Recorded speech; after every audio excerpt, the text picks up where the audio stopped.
बिलासपुर गांव में रितु अपने पति राज के साथ रहती थी। वो लोग ना तो ज्यादा अमीर थे और ना ही गरीब। राज इतना कमाता था कि हर रोज उसका घर चल जाता।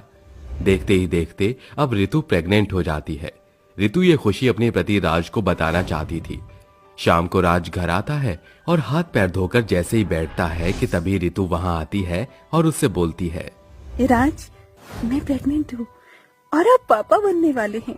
ये सुनकर राज बहुत खुश हो जाता है और खुशी से रितु को अपनी गोद में उठा लेता है और झूमते हुए उससे बोलता है, रितु, तुमने मुझे दुनिया की सारी खुशी दे दी। अब जब ये बच्चा इस दुनिया में आएगा तब हमारी सारी कठिनाई और परेशानी को दूर कर देगा। अच्छा जी, भला वो कैसी? देखो, अगर हमारा लड़का हुआ तो हमें तो किसी चीज की दिक्कत ही नहीं होगी। और अगर लड़की हुई तो? अरे यार, लड़की का नाम मत लो, मुझे लड़की नहीं चाहिए। इतना कहकर राज खाना खाने लगता है और खाने के बाद वो दोनों सो जाते हैं। देखते ही देखते अब 9 महीने बीत जाते हैं और इस तरह रितु को एक सुंदर सी लड़की हो जाती है। ये बात जब राज को पता चलती है तब वो खुद से बोलता है, हे भगवान, पता नहीं कि मेरी किस्मत में क्या लिखा है। मैंने तो सोचा था कि एक लड़का होगा और वो लड़का हमें इस गरीबी से छुटकारा दिलाएगा, लेकिन ऐसा कुछ नहीं है, बल्कि यहाँ पर तो एक मनहूस पैदा हो गई। अब इसको भी झेलना पड़ेगा। इस तरह राज अपनी बेटी मीनू से नफरत करने लगा, क्योंकि उसे एक लड़का चाहिए था। वो आए दिन अपने काम पर से आता और अपना खाना खाकर सो जाता। वो अपनी पत्नी से बात करता लेकिन अपनी बेटी की तरफ देखता भी नहीं।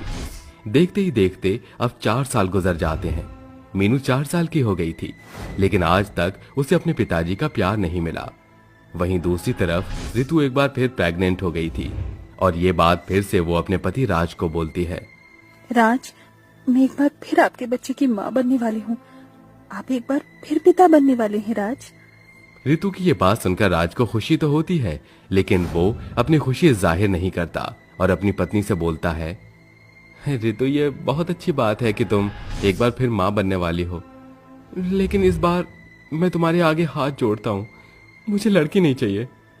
इस बार तुम लड़का ही देना प्लीज। उसकी ये बात सुनकर रितु कुछ नहीं बोलती और राज अपनी ड्यूटी के लिए निकल जाता है।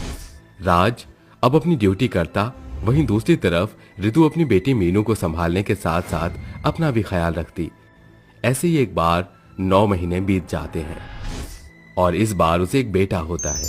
जब ये बात राज को पता चलती है तो वो फूले नहीं समाता और खुशी से झूम उठता है। वो अपने छोटे से बेटे को गोद में लेकर नाचने लगता है और अपनी पत्नी से बोलता है, रितु, तुमने मुझे बेटा देकर बहुत खुशी पहुंचाई है। मांगो, तुम्हें क्या मांगना है, आज तुम जो बोलोगी मैं तुम्हें वही दूंगा। राज, मुझे तो कुछ नहीं चाहिए। बस राज, तुम मीनू को एक पिता का प्यार दे दो। वो तुम्हारे प्यार के लिए तरस रही है। वो मुझसे हमेशा पूछती है, माँ, पिताजी मुझसे बात क्यों नहीं करती? लेकिन मैं उसे हमेशा कोई ना कोई बहाना देकर उसके सवालों को काट देती हूँ। राज उसकी बातों का जवाब नहीं देता और अपने बेटे को गोद में उठाकर बाहर की तरफ निकल जाता है।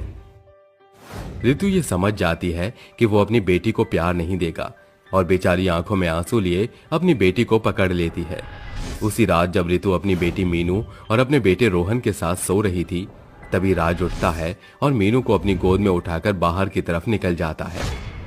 मीनू सो रही थी और राज मीनू की तरफ देखते हुए खुद से बोलता है, मुझे माफ कर दो बेटा, लेकिन लड़की एक बोझ होती है। वो घर से पैसा लेकर जाती है, लेकिन बेटा घर में पैसा लेकर आता है। मेरी इतनी हैसियत नहीं कि मैं तुम्हें पाल पोस कर बड़ा कर सकूं और तेरी शादी करवा सकूं। इसलिए आज मैं तुझे खुद से और तेरी माँ से दूर कर रहा हूं। इतना कहकर राज मीनू को एक बड़े से कूड़ेदान में फेंक देता है और अपने घर की तरफ निकल जाता है।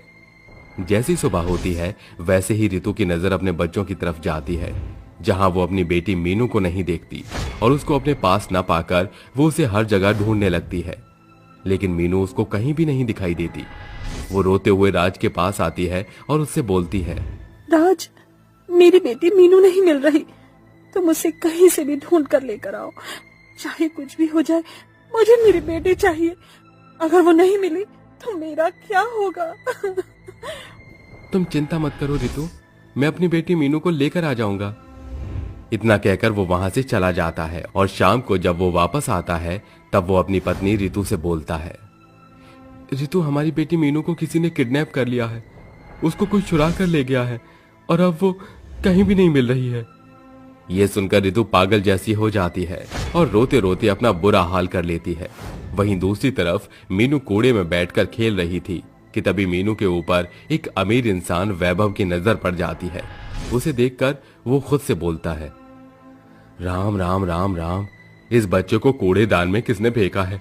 पता नहीं कौन इतना बेशरम है कि अपने बच्चे को पैदा तो कर दिया लेकिन उसे पालने की औकात नहीं रखी।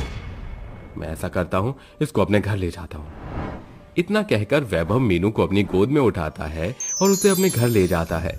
ये देख कि वैभव 4 साल के बच्चे के साथ आया है, राधा उससे पूछती है, वैभव जी, ये बच्ची किसकी है और ये आपको कहाँ से मिली?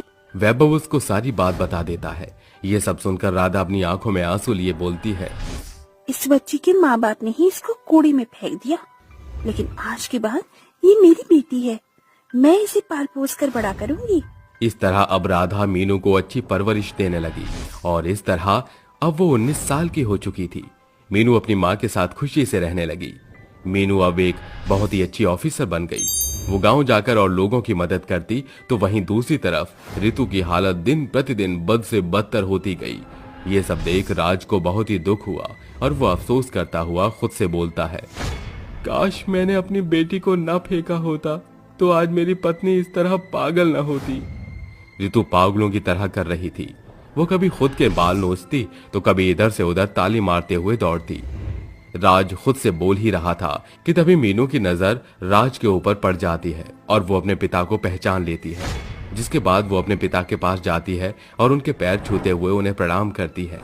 राज थोड़ा अचंभित होता है और उससे बोलता है, बेटा तुम कौन हो? पिताजी, मैं वही हूँ जिसको आपने 19 साल पहले कूड़ेदान में फेंक दिया था।